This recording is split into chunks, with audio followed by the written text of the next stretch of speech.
Wow, that's actually quite a lot. Last season there were 141 incidents of racism in stadiums across the EFL.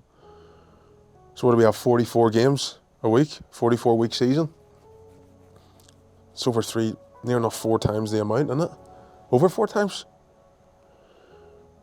Yeah, 4.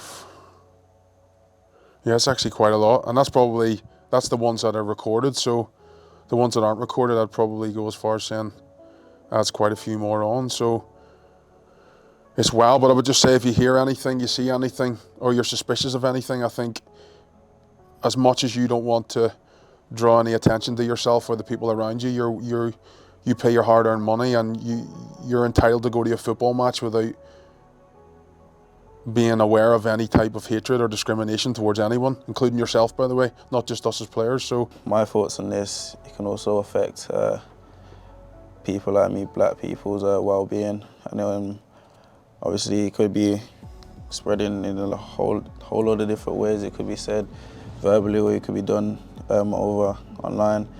It's not nice, is it? I think a football stadium, or anywhere to be honest, should be a place where people should go and express their racist views across people, that especially when a lot of people in the stadiums don't agree. And obviously it's a form of discrimination as well, so it's not really on, and I'm sure most people in football don't enjoy it and aren't a part of it, so yeah, it's definitely something that we need to get out. It also affects players' confidence, trying to be someone that they're not. This is a big toll in football.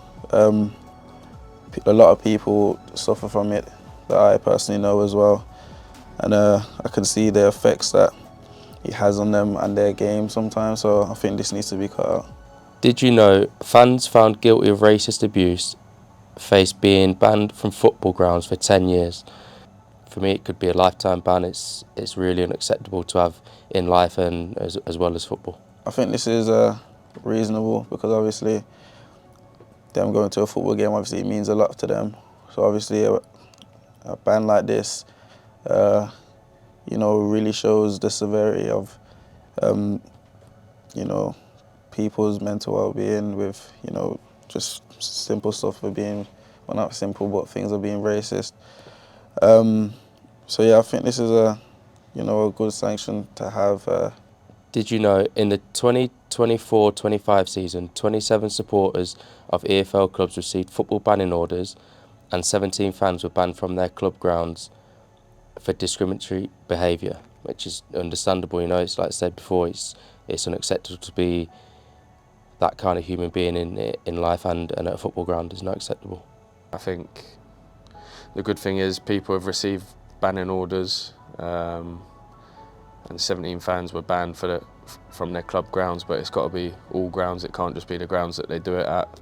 I respect fans' views, and they can go to football and say what they want, but there's a line and things that they can say, and which is a little bit of banter with the players and that, which all of us enjoy. But when you cross that line, it's totally unacceptable, and you've got to remember everyone's human at the end of the day. Just because you play football or whatever doesn't mean just because you're on the other side of the fence that you can say whatever you want to us.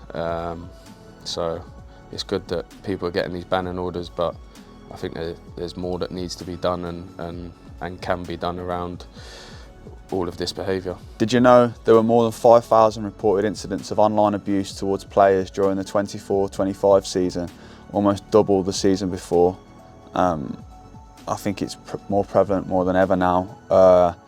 It seems you come straight off the pitch and first you go on your phone and your Instagram, Twitter, social media is just full of almost racism incidents straight away.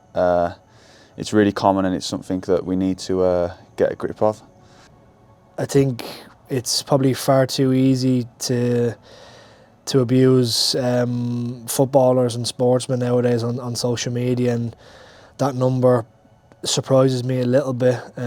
Seeing it in writing is a little bit shocking, so I think something needs to be done about it, and I haven't personally received any, but I know some teammates have in previous seasons, and it's affected them pretty badly. So I think we need to do something seriously about that and to put a stop to it. I think people need to realise the way that this can affect players when they go home. I think you should ask yourself, would I treat a family member or a friend the same way that I'm treating the players on the pitch? And I think the answer is always going to be no. So I think when it comes to things like this, there's no place for it in football, and it's got to stop. Did you know racist abuse can lead up to 5 years imprisonment under new UK law? Yeah. I actually think that's a really good thing. I think we can ban people from stadiums. We can ban them from going to watch their football club. But I think if you threaten somebody with imprisonment, I think it will hit them a little bit differently. I think the lasting effect on players that have received racist abuse can stay with them forever. So I think that's punishment that should be. I think that's correct punishment. I think speaks volumes that we want to kick it out of football, and yeah, it's got no place for football and in society. It's an unbelievable deterrent, but I don't think sort of all the things you can go to jail for, you would want to be known to go into jail for discrimination against another human being. So I don't think it'll be taken quite as serious, the 5 years, until someone's actually been put away for that amount of time. But it's good to know that if anyone goes to the court of law, that's a possibility of happening. Did you know approximately 900 players were subjected to online abuse last season? It is a really large number, way too big, and yeah, no player should be getting online abuse. Obviously, I think nowadays with the social media, I don't think people necessarily realized how much those words can hurt us as well. And yeah, I get it. Of course, there is a lot of emotions in football. There might be frustration, there might be anger, but that should never lead to abuse. And yeah, 900 players is it is a really large number, and yeah, way too high. I think 900 is a big number, which is way too many. There's probably a lot more that people haven't reported as well, which is worrying.